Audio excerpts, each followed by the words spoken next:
Yeah.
आप भी जहाँ जहाँ जाते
आज की हमारी दोस्ती का विषय है पंचम स्थान वर्ती शाखा की प्यारी प्रतिमाएं।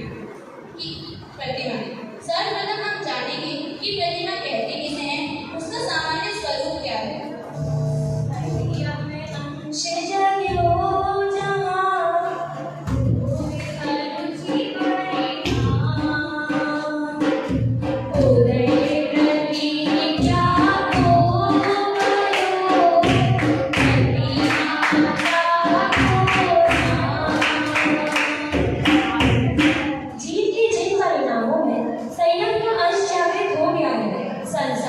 शरीर और पंचेंद्रिय विषय भोगों के प्रति अरुचि विरक्ति हो गई है, जिसके कारण अशुभ भावों से बचने के लिए प्रतिज्ञा लेने का भाव व्यक्त हो गया है। उसे प्रतिमा कहते हैं। वीतरागता की अपेक्षा चन्नानियों की शैली में इसके 11 भेद किए गए हैं। वो इस प्रकार है: दर्शन प्रतिमा, व्रत प्रतिमा, सामायिक प्रतिमा, प्रोषोदोपवास प्रतिमा, सचेत त्याग प्रतिमा, दिव्या मैथुन त्याग प्रतिमा, ब्रह्मचर्य प्रतिमा, आरंभ त्याग प्रतिमा, परिग्रह त्याग प्रतिमा, अनुमति त्याग प्रतिमा और उद्दिष्ट त्याग प्रतिमा। इन प्रतिमाओं को जघन्य, मध्यम, उत्कृष्ट की अपेक्षा तीनों भागों में बांटा गया है। पहली से छठी प्रतिमा पर्यंत जघन्य, 7वीं से 9वीं प्रतिमा पर्यंत मध्यम तथा 10वीं और 11वीं प्रतिमा को उत्कृष्ट श्रेणी में रखा गया है। प्रतिमा धारी ये सभी शाखा की कहलाते हैं, मुनि नहीं। इनके ग्रहवासी और ग्रह त्यागी ये 2 भेद हैं। 11वीं प्रतिमा धारी तो नियम से ही ग्रह त्यागी ही होते हैं, शेष में दोनों भेद संभव है। तो पहली प्रतिमा है दर्शन प्रतिमा। तो दर्शन प्रतिमा किसे कहते हैं? दर्शन को अनंतानुबंधी और अप्रत्याख्यान संबंधी क्रोध आदि के अनुभव से व्यक्त हुई वीतरागता के साथ प्रत्याख्यानावर्थी आदि कषायों के उदय में होने वाले 8 गुणों के निरतिचार पालन और सत्य व्यसन के निरतिचार त्याग, शुभ भावों और तदानुरूप शुभ क्रियाओं में संरक्त दशा को दर्शन प्रतिमा कहते हैं। दूसरी प्रतिमा आती है व्रत प्रतिमा। तो व्रत प्रतिमा किसे कहते हैं?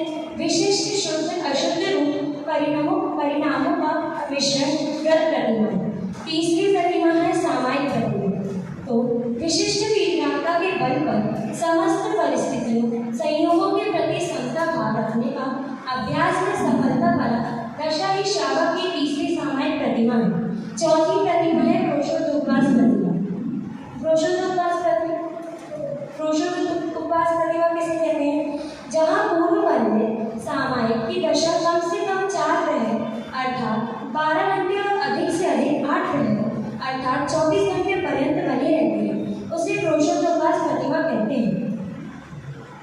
अब जो आगे की प्रतिमाएं हैं उनका स्वरूप बताने आए हैं, जो यहाँ पे 3 साल से हैं और उन्होंने कई ग्रंथों का अभ्यास किया है और आज शहीद उसी अभ्यास को साकार दिखाने के लिए आ रही हैं, जो आगे चलकर विदुषियां बनने वाली हैं। तो आइए स्वागत करते हैं दीदी, वैदेही दीदी, स्वस्ति दीदी, अनुमेशा दीदी, आज्ञा दीदी और आर्य दीदी का।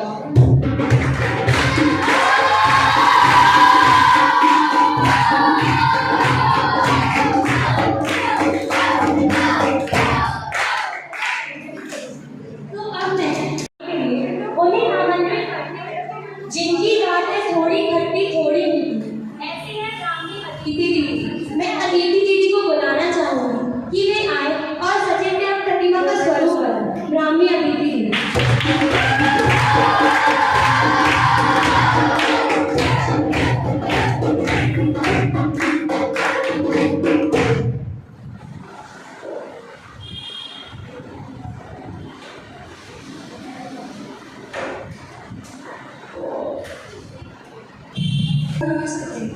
ओम नमः सचिदानंद, ओम नमः सचिदानंद। आदरणीय अध्यक्ष,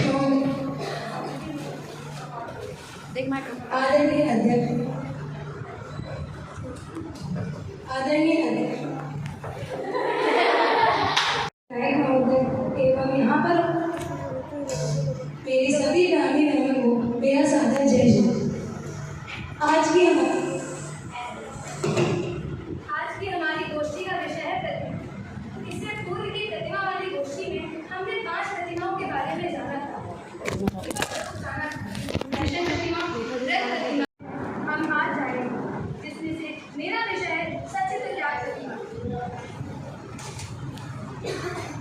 आज हम जानेंगे कि सचित्र त्याग प्रतिमा किसे कहते हैं, सचित्र किसे कहते हैं, निश्चय प्रतिमा और व्यवहार प्रतिमा किसे कहते हैं, वनस्पति के कितने प्रकार हैं और हर एक कार्य की रक्षा क्यों करनी चाहिए।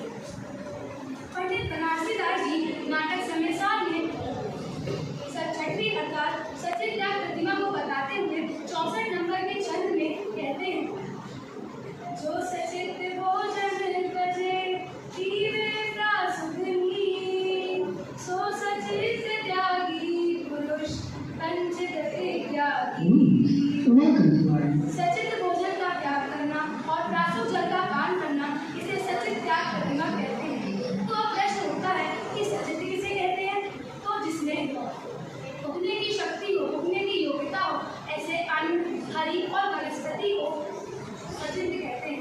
6वीं प्रतिमाधारी साधक को 5वीं प्रतिमाधारी साधक से अधिक आत्मनिर्भरता होती है, अधिक आत्मनिर्भरता होती है। अतः 6वीं प्रतिमाधारी साधक को 5वीं प्रतिमाधारी साधक से अधिक आत्मनिर्भरता होती है। अतः आसक्ति भाव भी कम होता है। यह जीव सचित्र पदार्थों का त्याग करके प्रासुक जल को पान करने लगता है। 6वीं प्रतिमाधारी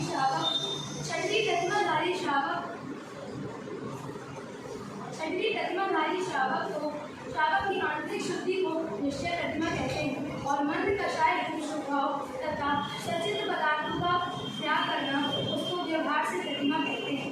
सचित्र त्याग प्रतिमा को बताते हुए आचार्य समर्थबद्ध रत्नगढ़ ठाकुराचार्य जी के 141 नंबर के श्लोक में कहते हैं, मूल फल शाख शाखा शरीर कंद प्रसून बीजानी नामानि युक्ति सोयम सचित्र मृतो दया मूर्ति।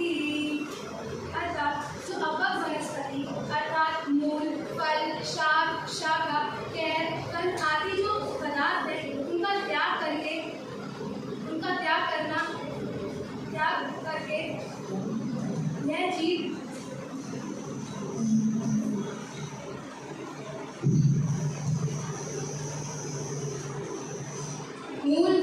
शक, शाखा, कैर, कंद आदि पदार्थों का त्याग करना वह दया की मूर्ति सचित त्याग प्रतिमाधारी शाखा कहलाता है। अब वनस्पति कितने प्रकार की होती है? वनस्पति दो प्रकार की होती है, साधारण वनस्पति और प्रत्येक वनस्पति। साधारण वनस्पति अर्थात जिसमें एक शरीर के आश्रित अनंत जीव होते हैं, और प्रत्येक वनस्पति अर्थात जिसमें एक शरीर का स्वामी एक जीव ही होता है, जैसे वृक्ष, फल आदि। सूरसागर जी आचार्य द्वारा रचित संयम प्रकाश जी में आता है कि सूर्य से सुखाए हुए और अग्नि में तपाए हुए गन्ना, मूल आदि पदार्थों को सचित तथा जीव तथा जल जिसका स्वभाव वर्ण स्पर्श स्वरूप हो गया हो, उसको वह पदार्थ आने पीने बढ़ने योग्य हो जाते हैं। अब आता है हरित काय अर्थात हरी सब्जी। अब हरित प्रश्न उठता है कि हरित काय पदार्थों का त्याग हरित काय की रक्षा क्यों करनी चाहिए? तो हरित काय अल्पनादी में अनंत सूक्ष्म जीव पाए जाते हैं। हरित काय पदार्थ आदि में अनंत जीव पाए जाते हैं। इस प्रकार सर्वज्ञ भगवान के वचनों का प्रमाण करते हुए यह जीव चरण मात्र से उन अंतरादियों का स्पर्श करके अत्यंत दुखी होता है।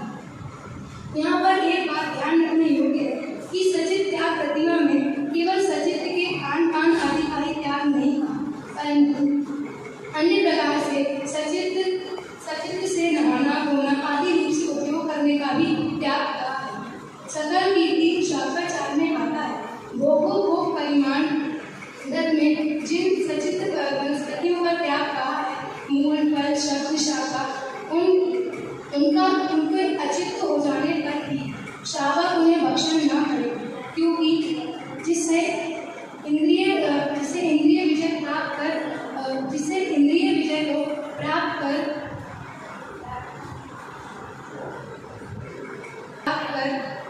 रस और स्थावर जीवों की हिंसा से बच सके। व्रत का यही मार्ग है कि स्वयं पापों से बचे और दूसरों को भी बचावे। अब यत्नाचार पूर्वक स्वयं भोजन बना सकता है और अन्य परिवार जनों को भी भोजन करा सकता है, क्योंकि अष्टम प्रतिमा में आरंभ का त्याग नहीं है। इस प्रतिमा में सचित का ना तो स्वयं भक्षण करे, न दूसरों को भक्षण कराए, और न ऐसा उपदेश दे कि सचित का भक्षण करे। यह जीव अपने अज्ञान और अहंकार से सचित पदार्थों का सजीव आहार पानी लेकर तीव्र दुख भोगता है। सचित प्रतिमा इस विचार से ली जाती है कि मैं इंद्रिय संयम ठीक तरह से पालूं, तभी प्राणी संयम कर सकेगा, अन्यथा नहीं। ग्रंथकारों ने सचित त्यागियों की प्रशंसा करते हुए कहते हैं कि वे सज्जन पुरुष महान हैं जिनको जिनागम का निश्चय है। उनका इंद्रिय विजय भी आश्चर्यजनक है। उनका इंद्रिय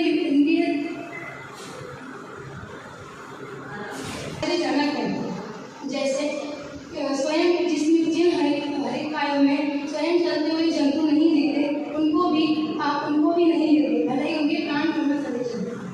अंत में दो वाक्य होकर अपनी वाणी को यही विराम देना चाहूँगी। लोक में एक कहावत बहुत प्रसिद्ध है, जैसा खाओ अन्न वैसा होए मन। जैसे कोई मांस भक्षण करे तो उसके परिणाम भूख ही होते हैं, वैसे ही जैसा उसने खाया वैसे ही उसके परिणाम हुए। इसीलिए हम सभी सचित आदि पदार्थों का त्याग करें और शुद्ध आहार ग्रहण करें, जिससे हमारे परिणाम निर्मल करें और विकासता की वृद्धि करें। इसी मंगल कामना से मैं अपने वक्तव्य को एहतराम देती हूँ।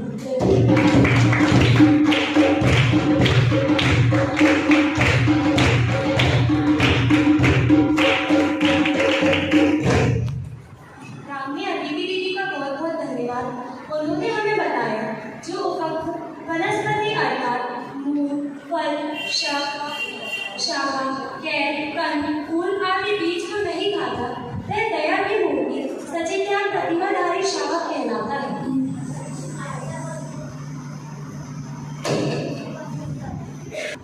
कि 5 मिनिमम टाइम 5 मिनट टाइम होने पर एक टैब बजेगी और मैक्सिमम टाइम 8 मिनट होने पर दूसरी टैब बजेगी। आपको उसी में अपना विषय को प्रस्तुत करना है। अब मैं सात्विक प्रतिमा अर्थात ब्रह्मचर्य त्याग प्रतिमा का स्वरूप बताने के लिए उन्हें बुलाना चाहूँगी, जिनकी है सुहावनी सौम्या चर्या ही ऐसी आ रही है ब्राह्मी गिरी पहले ही।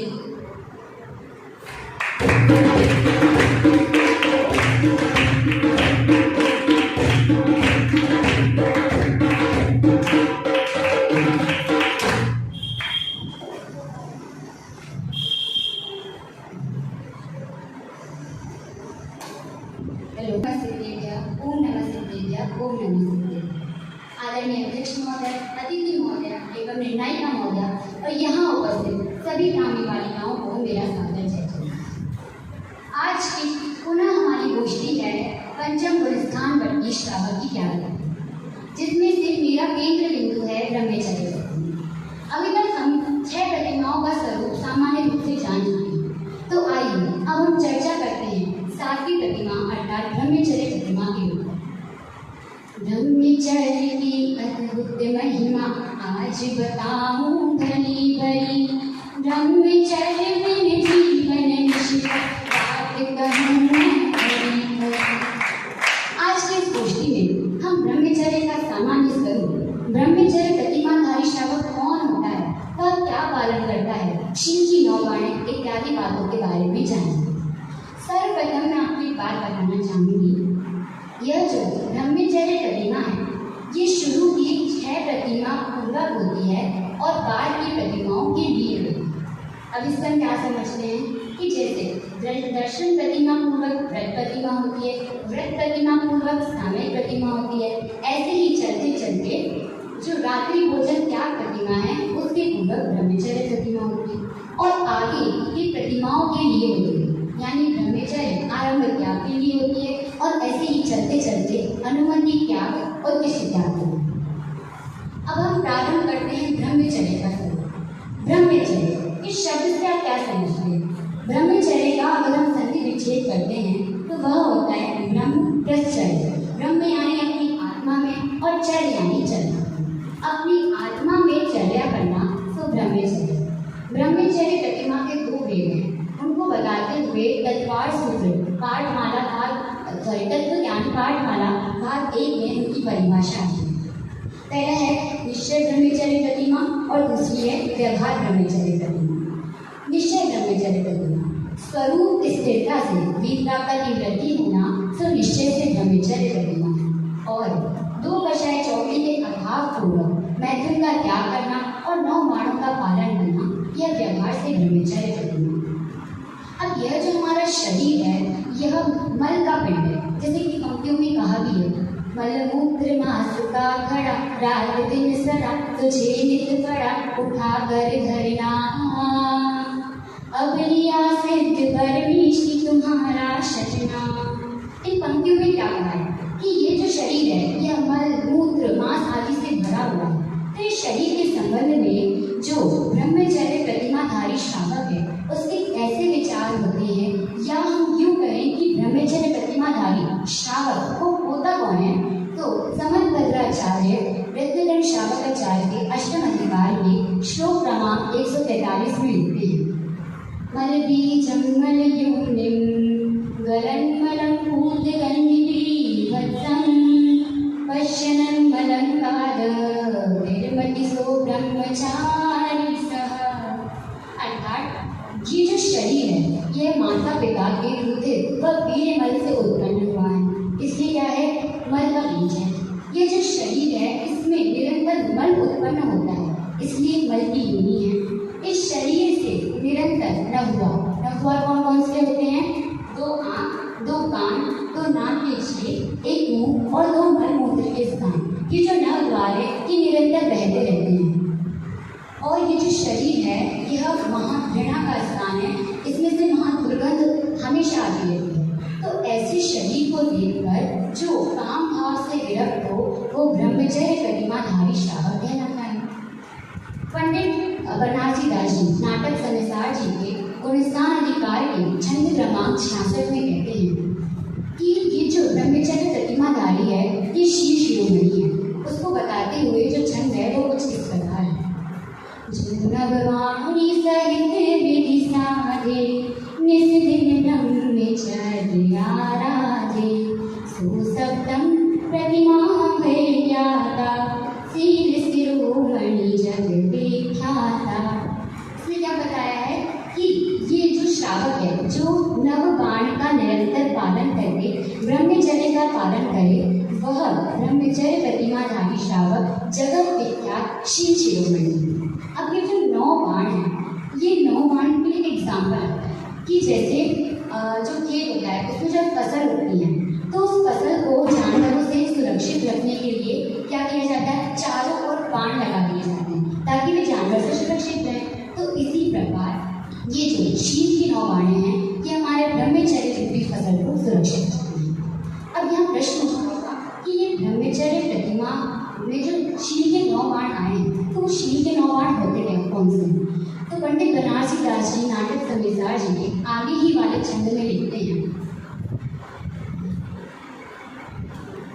ये धरवास प्रेम रुचि निर्धन देवरीच घाटे मधुबैन पूरन भोग के रस चिंतन गुरु आहार लील चित चैन करि सुचितन सिंगार बनावत ये बर चंक मंत्र सुख सैन मन मत कथा उदय भरी भोजन ये 9 वाणी कहे जिमें बैन।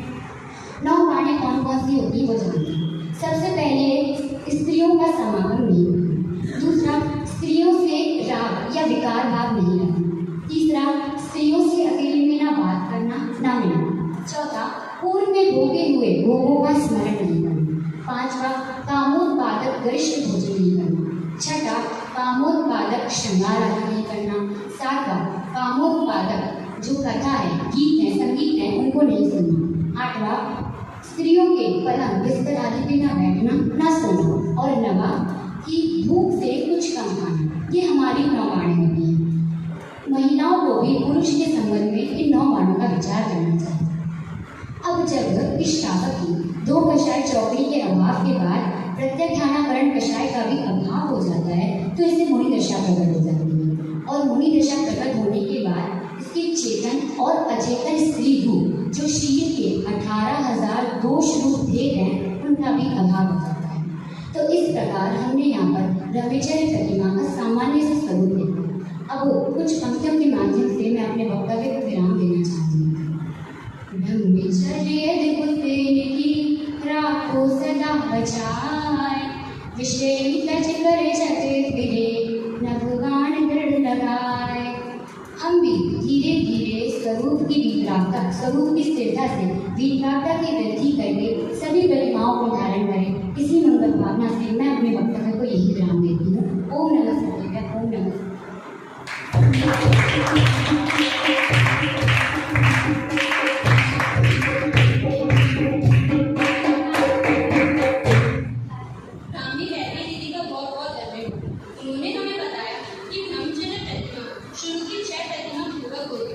और बाद की प्रतिमाओं के लिए होती है और साथ ही साथ शिव की 9 बाणों से अवगत है। अब मैं 8वीं प्रतिमा का स्वरूप बताने के लिए उन्हें बुलाना चाहूंगी जिन्होंने हमें पग पग पर हंसना खेलना सिखाया, जिन्होंने हमें पग पग पर हंसना खेलना सिखाया। ऐसी आ रही है ब्राह्मी दीदी आ रही है, ऐसी आ रही है ब्राह्मी दीदी आ रही है।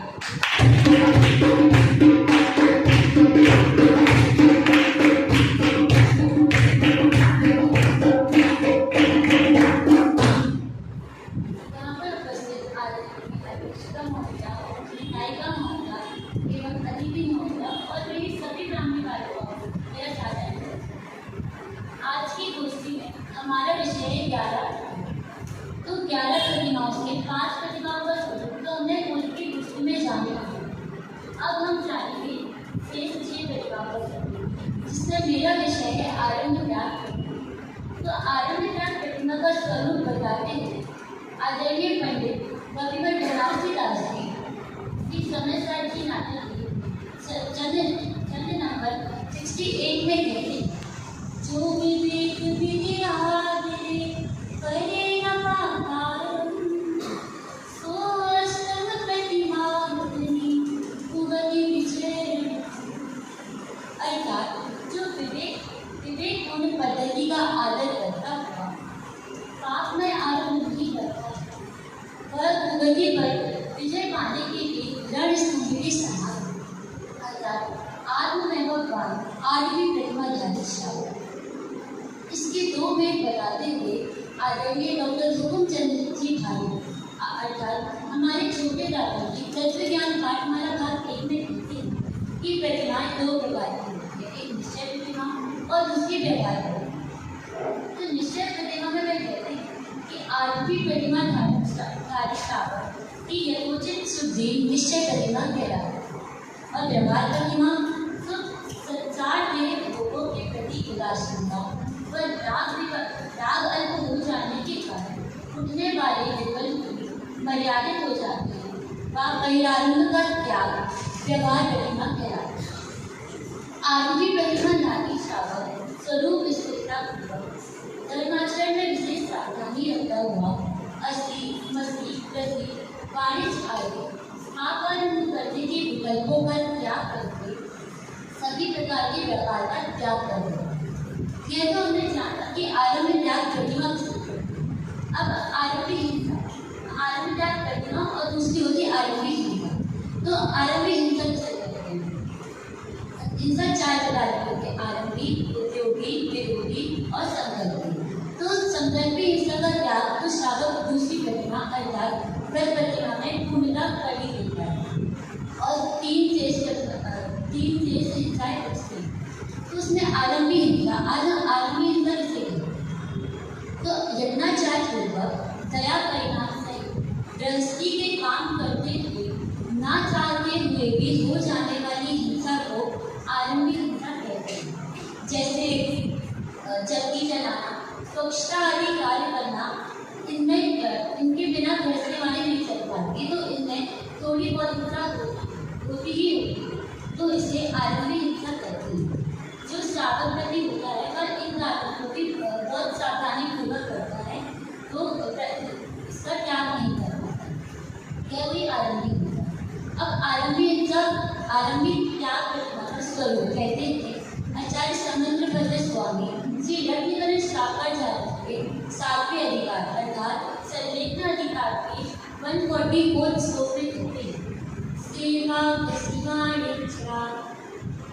वाणिज्य रंभारारंभो विपारमति प्राणाति बाते हे तो सागरम बुद्धि प्रथा। अर्थात जो जीव हिंसा के कारण है ऐसे असीम मस्ती कृषि वाणिज्य आदि की मुख्यता से तथा असीकरण लेखन पर शिल्प कर्म में भी जिनमें हिंसा होती है ऐसे आरंभों में विरक्त होता है वह आरंभ निवृत्त नामक 8वें पद का धारी श्रावक कहलाता है। वह धन उत्पन्न करने के कारण समस्त व्यापार आदि पाप के आरंभ त्याग देता है। स्त्री पुत्र आदि में समस्त क्रय को बांट देता है और उसमें से थोड़ा धन अपने पास रखता है। तो वह जो थोड़ा सा धन रखता है तो उसमें जो दुखी दीन जीव होते हैं उनका उपकार करता है और जो अपने औषधि वस्त्र भोजन आदि के लिए रखता है और जो अपने साधर्मी होते हैं तो थोड़ा बहुत धन के लिए रखता है या जो उसके अपने से ममत्व रखने वालों के लिए वह साधर्मियों के दुख आवरण के लिए देता है। अन्य पापों के आरंभ में नहीं।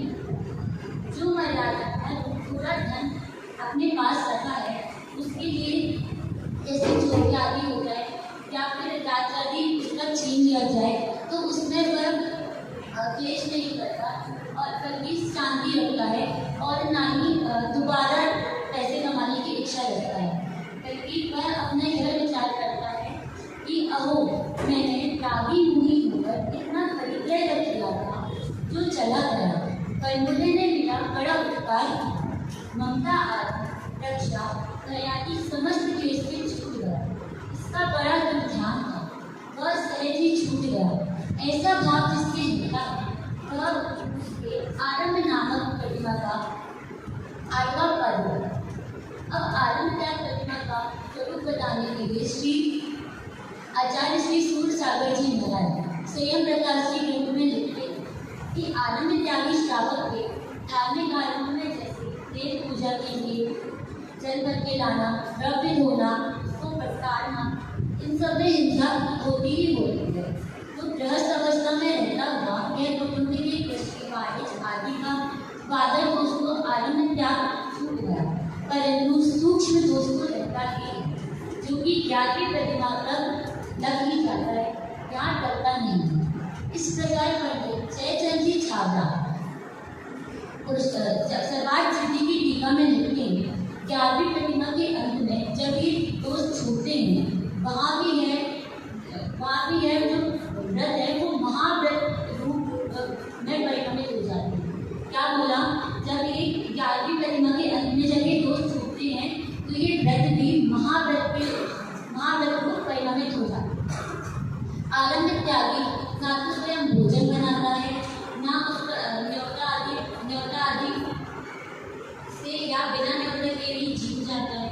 जीवा इंद्र को जीता हुआ जिस गृहस्थी के भोजन को गया, उसकी गृहस्थी के अनुसार जो भोजन बना है उसमें रात प्रेस छोड़कर सांझ परिणाम से वह भोजन ग्रहण करता है। अब यहाँ प्रश्न उठता है कि जो स्थापक होता है वह आरंभ प्रतिमा का त्याग क्यों करता है? तो कहते हैं कि जो बाह्य धन संपत्ति होती है उससे तो रंज मात्र भी सुखयोग होता नहीं है, और जो उसको वो इकट्ठा करता है, सुरक्षित करता है, तो उससे सुरक्षित नहीं होते, या फिर कमाने को अपने विकल्पों से संग इकट्ठा भी नहीं होता, तो उसका रहना या ना रहना अपनी उपादान योग्यता तथा निमित्त से पूर्वबद्ध पुण्य व पाप करने के अनुसार ही होता है। अगर उसको सुरक्षित रहना होगा तो वह सुरक्षित रहेंगे कि हम नहीं कर सकते कि अगर हमने सुरक्षित धन रखा है तो ये नहीं होगा कि सुरक्षित रखा है, कभी तो हो सकता है। अपना अगर पुण्य का उदय होगा तो सुरक्षित भी हो सकता है, और पाप का होगा तो सुरक्षित नहीं होगा, तो उससे उसको कुछ भी प्रभाव नहीं पड़ेगा। यह सत्य चारित्र के स्तर पर भी जीवन में समा जाने से अब इस प्रति श्रावक के मन में किसी भी प्रकार का पापानंद का परिणाम उत्पन्न नहीं होगा। यदि परिस्थिति कुछ भी परिणाम उत्पन्न होता है तो वह आरंभ करना भी पड़े उसे, तो वह अत्यंत विरक्त भाव से पूर्णतया विवेकपूर्वक सावधानी रखता हुआ असर के अनुसार समझकर करता है। इस प्रकार हमने आरंभ नामक 8वीं प्रतिमा का श्रावक का स्वरूप जाना। हम भी आरंभ त्याग प्रतिमा को धारण करें और शीघ्र ही इस भाव से पार हों और सच्ची सुख की प्राप्ति करें। अंत में 2 पंक्तियों के माध्यम से मैं अपने भक्त को ज्ञान महाक्लेशकारी है आनंद परित्र, उसे छोड़े रवि जाए निज साथ नाम, डूब जाए सब में समता की धारा से बढ़ते जाए सुआराधना, से बढ़ते जाए सुआराधना।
ज्ञान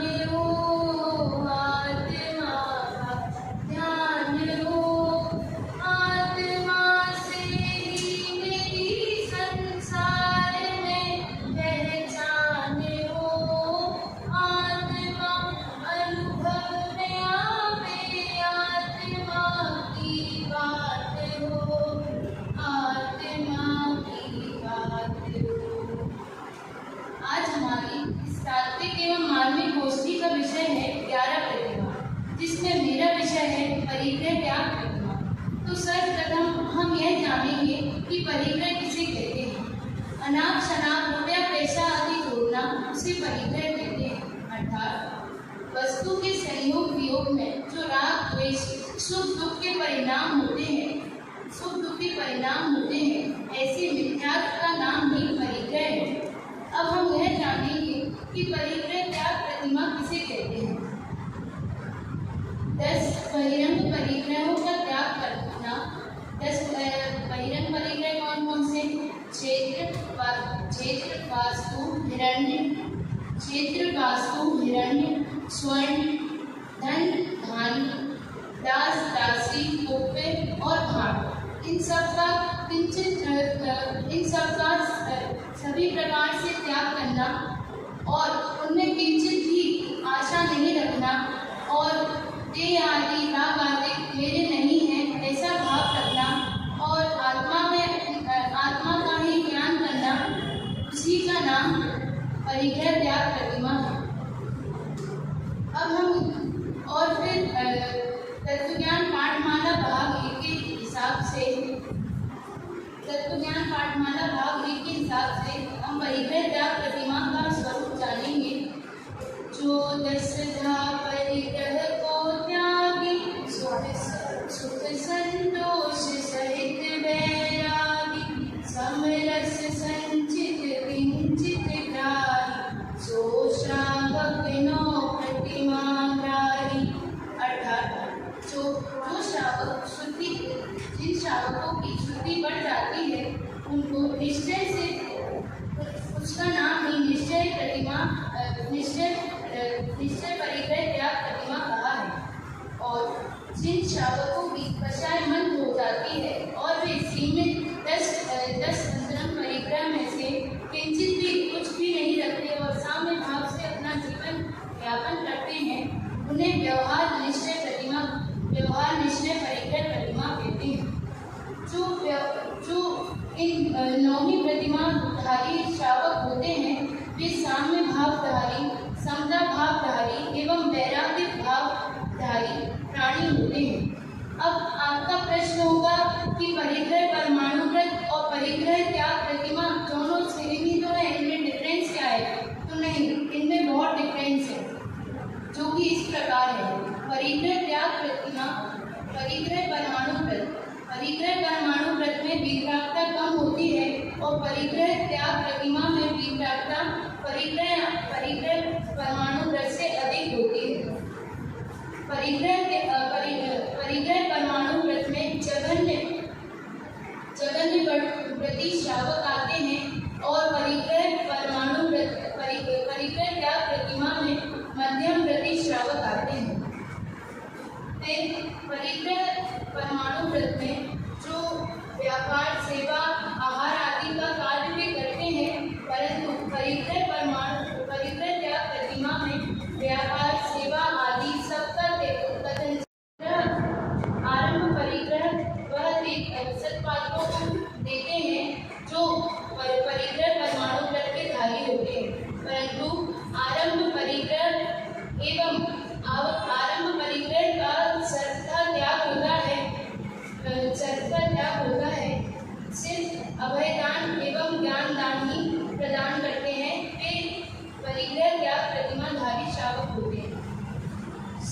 संसार शरीर भोगों से विरक्त नहीं होते, वह परिग्रह परमाणुव्रत धारी श्रावक होते हैं और संसार शरीर भोगों से सहित होते हैं, वह परिग्रह त्याग प्रतिमा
इसीलिए हमें परिग्रह के बोझ को हटा देना चाहिए और अपना जीवन मनुष्य की मनुष्यता से रहना चाहिए।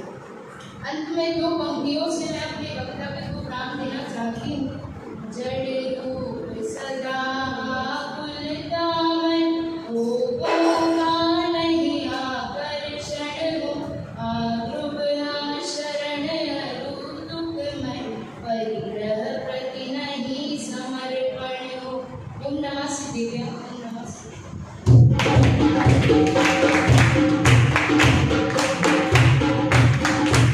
विजय दीदी का बहुत बहुत धन्यवाद।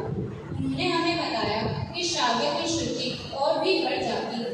निश्चय प्रति के परिग्रह त्याग प्रतिमा में और कषायमन हो जाने से अति आवश्यक वस्तुएं रखकर बाकी सभी प्रकार की परिग्रह त्याग करने का शुभ भाव होता है और बाह्य परिग्रह त्याग व व्यवहार प्रतिमा त्याग होता है।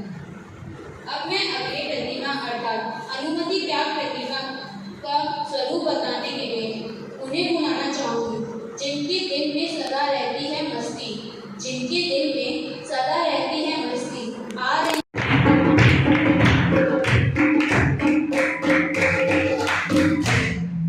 ओम नमः शिवाय। ओम नमः शिवाय। ओम नमः शिवाय। अनुमति आनंदेगा परिग्रहे के सुकर सुहा, नास्ति करो यस्य समधि अनुमति वेका समन्वय। आदरणीय अध्यक्ष महोदय, निर्णायिका महोदय, अतिथि एवं यहाँ पर उपस्थित सभी नामी बहनों को मेरा स्वागत है। आज की इस गोष्ठी में मेरा विषय है अनुमति त्याग प्रतिमा। यहाँ कुछ प्रश्न उठते हैं कि प्रतिमा किसे कहते हैं, वे कौन से प्रस्थान की श्रावक को होती है और अनुमति त्याग प्रतिमा किसे कहते हैं। तो सबसे पहले बात करते हैं कि प्रतिमा किसे कहते हैं। तो इसको बताते हुए पंडित बनारसी दास नाटक समयसार में कहते हैं,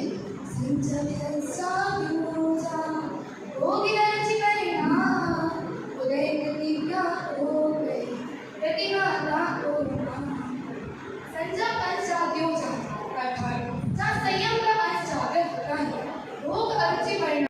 यह जो प्रतिमा है वह दो प्रकार की होती है, निश्चय प्रतिमा और व्यवहार प्रतिमा। अब जानते हैं निश्चय प्रतिमा किसे कहते हैं। तो जो स्वरूप स्थिरता की प्रतिमा अर्थात विचारता बढ़ती है उसे निश्चय प्रतिमा कहते हैं और रागांश बढ़ते हैं उसे निश्चय प्रतिमा कहते हैं। स्वरूप स्थिरता की प्रतिमा और विचारता बढ़ती है, स्वरूप स्थिरता की और रागांश बढ़ते हैं उसे निश्चय प्रतिमा और निश्चय प्रतिमा के साथ कसाय आदि भाव होते हैं। व्यवहार कसाय मंत्र रूप भाव जो निश्चय प्रतिमा हुई उसके साथ जो कसाय मंत्र रूप भाव होती है उन्हें व्यवहार प्रतिमा। अब यहाँ बात आती है प्रतिमा किसे होती है, तो कहा गया पंचम गुण स्थान वृद्धि श्रावक को होती है, जिनको दो कसाय चौकड़ी का अभाव होता है। कौन कौन सी? अनंतानुपति और अप्रत्याख्यान। ऐसी दो कसाय चौकड़ी का अभाव होता है और प्रत्याख्यानावर और संजन ऐसी दो कसाय चौकड़ी उदय में है। ऐसे पुत्र उत्तर कसाय मन होती जाती है और प्रतिमा बढ़ती जाती है। अभी हमने पूर्ववक्ताओं द्वारा 9वीं प्रतिमा तक जाना, अब हम 10वीं प्रतिमा अर्थात अनुमति त्याग प्रतिमा के बारे में जानेंगे। इसको बताते हुए पंडित बनारसी दास जी नाटक समय सार में कहते हैं, पर को पापारंभ को जो न दे उपदेश, सो 10वीं प्रतिमा से श्रावक विगत कलेश। पर को पापारंभ को, पर को अर्थात दूसरों को, पापारंभ को अर्थात पाप संबंधी आरंभ के कारण, जैसे व्यापार आदि का, धन आदि के कार्य हुए, गृहस्थी आदि के कार्य हुए, पढ़ाई आदि के कार्य हुए, इन सभी आरंभ के कार्य में जो ना दे उपदेश अर्थात जो उपदेश नहीं देता, अनुमति आदि नहीं देता, सो 10वीं प्रतिमा से ऐसी 10वीं प्रतिमा सहित श्रावक विगत कलेश, श्रावक विगत कलेश अर्थात श्रावक दुख रहित होता है। इस तरह अनुमति त्याग प्रतिमा का श्रावक होता है। अब यह जो अनुमति त्याग प्रतिमा है इसके भी दो भेद हैं, निश्चय अनुमति त्याग प्रतिमा और व्यवहार अनुमति त्याग प्रतिमा। अब निश्चय अनुमति त्याग प्रतिमा किसे कहा, तो कहा 10वीं प्रतिमाधारी श्रावक की स्थिति पहले से बढ़ जाती है, उस शुद्ध बढ़ने को निश्चय अनुमति त्याग उस शुद्ध बढ़ने को निश्चय अनुमति त्याग प्रतिमा कहते हैं और उनसे उदासीन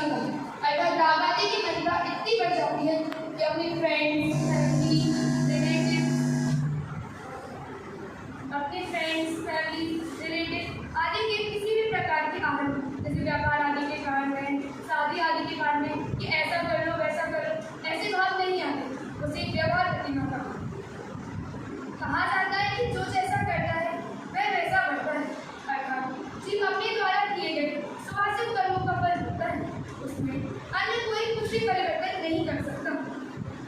किसी को अनुमति, सलाह आदि देना, यह सब तो कुछ कार्यकारी है नहीं। वास्तव में अन्य को सलाह आदि देने से उसमें कुछ परिवर्तन तो होता नहीं। आपकी अनुमोदना करने से आप मन और हो जाता है। इसलिए व्यापार, व्यवसाय आदि के कार्यों में मार्गदर्शन नहीं। कहते हैं अपनी अपनी करनी का फल सबको मिलता है, तो इन सब कार्यों में उलझ मैं अपने उपयोग को क्यों व्यक्त करूँ? इस चिंतन के वजह से प्रत्येक परिस्थिति में समता भाव धारण करता है और सतत अकर्तव्य की भावना करता है। ऐसा रश्मि और प्रतिभाधारी शावक होता है। आज हम सूर्य सागर जी संयम प्रकाश जी में कहते हैं, वह अपने किसी के लिए अच्छे बुरे चिंतन नहीं करता, अर्थात ये अच्छा है ये बुरा है ऐसे भाव नहीं करता। वह तो स्वाध्याय व धार्मिक आदि कार्यों में लगा होता है। इसी प्रकार हम भी अपने परिणामों में विशुद्धि लाएं और शीघ्र प्रतिभा लाएं। इसी मंगल भावना से मैं अपनी वाणी को विराम दूं।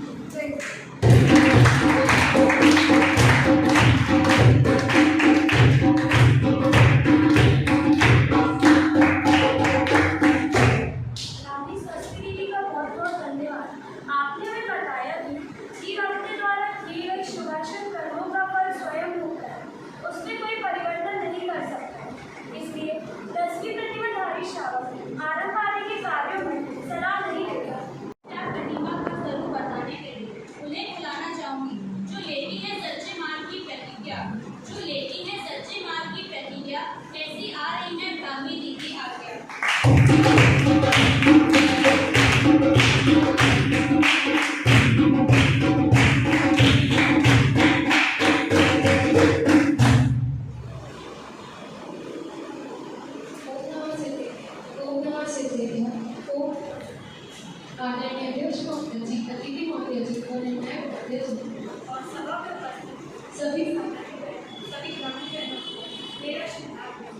अभी हम सभी पूर्व प्रतिमाओं द्वारा बाकी प्रतिमाओं का स्वरूप समझा। अब हम अन्य प्रतिमा का स्वरूप समझें।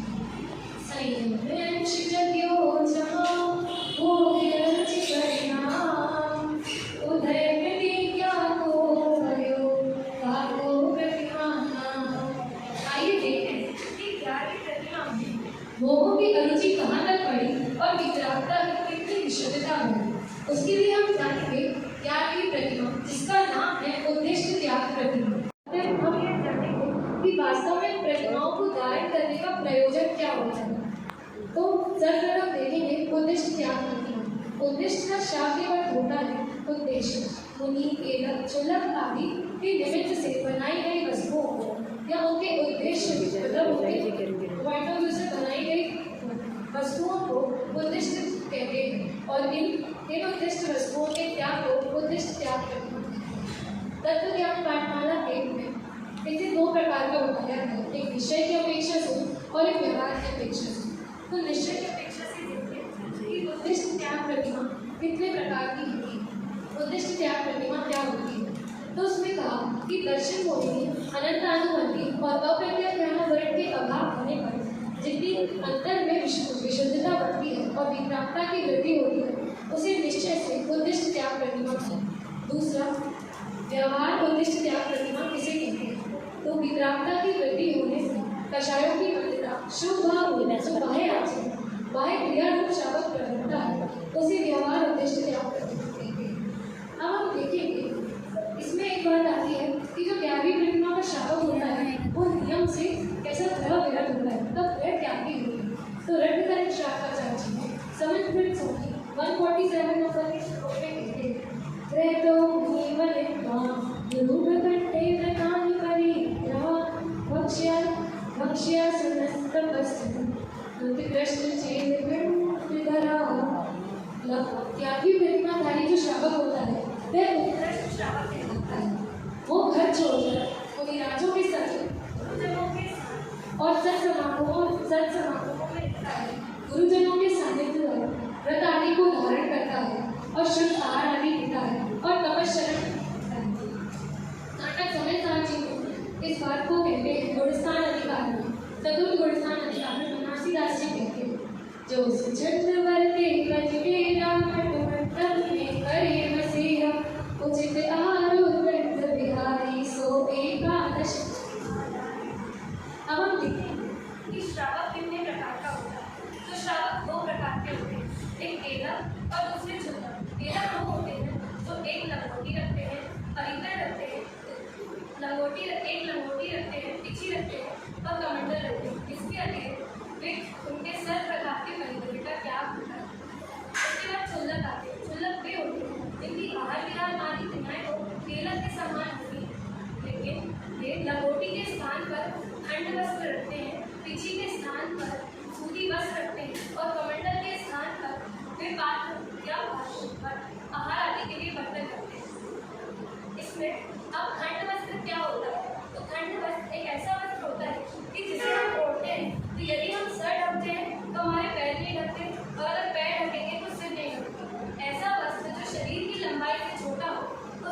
किस चीज़ को और वो निरंतर क्या बनने की भावना करता है।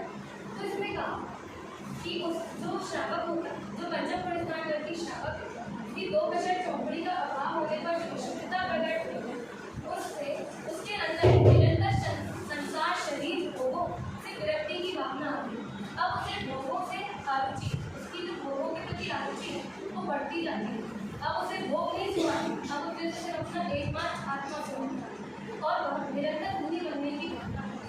अब अंतिम कि दीदी आपने इतना सारा समाज स्वरूप तो बता दिया, अब ये बताओ कि आखिर हम प्रतिमा धारण करेंगे तो आखिर प्रयोजन क्या है इसको धारण करने से।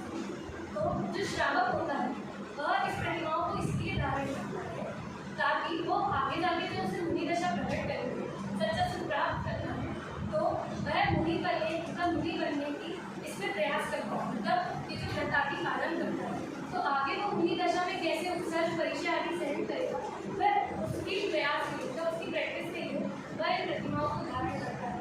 और जैसे मुनिराज अंतर्मुख में अपनी आत्मा का आत्म स्वभाव का आगमन लेते हैं, वेदन करते हैं, उनका अनुभव करते हैं, वैसे ही श्रावक भी कभी अपनी आत्मा का, अपने चैतन्य स्वभाव का अनुभव करता है।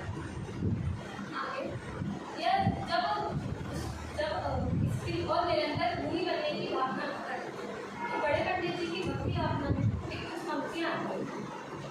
कब सहज निगम सामर्थ दशा पाऊँ रे, नित निजानंद रस में ही तृप्त रहाऊँ रे। जब श्रावक ऐसा विचार करता है कि जब मैं सहज दिगंबर सामर्थ दशा को प्राप्त करूँ, अपने निजानंद के रस का वेदन करूँ, अनुभव जब जीव अपने आत्मा का आगमन लेता है तब उसके प्रत्यज्ञानावरण कषाय का भी अभाव होगा, उससे मुनि दशा प्रकट हो जाती है। अब इसमें आपने देखा होगा कि पहली प्रतिमा से लेकर 11वीं प्रतिमा तक सभी प्रतिमाओं में शुद्धता बढ़ती जाती है और भोगों की रुचि भी बढ़ती जाती है। और हम क्या करते हैं, हम तो पंचेंद्रिय विषयों में निरंतर इसने ऐसा कर दिया, उसने ऐसा कर दिया, आज हमें ये खाना है, ये अच्छा लगा, निरंतर अपने परिणाम प्राप्त करते रहते हैं। बड़े पंडित जी एक बात कहते हैं कि परिणाम सुधारने का, परिणाम बिगड़ने का भय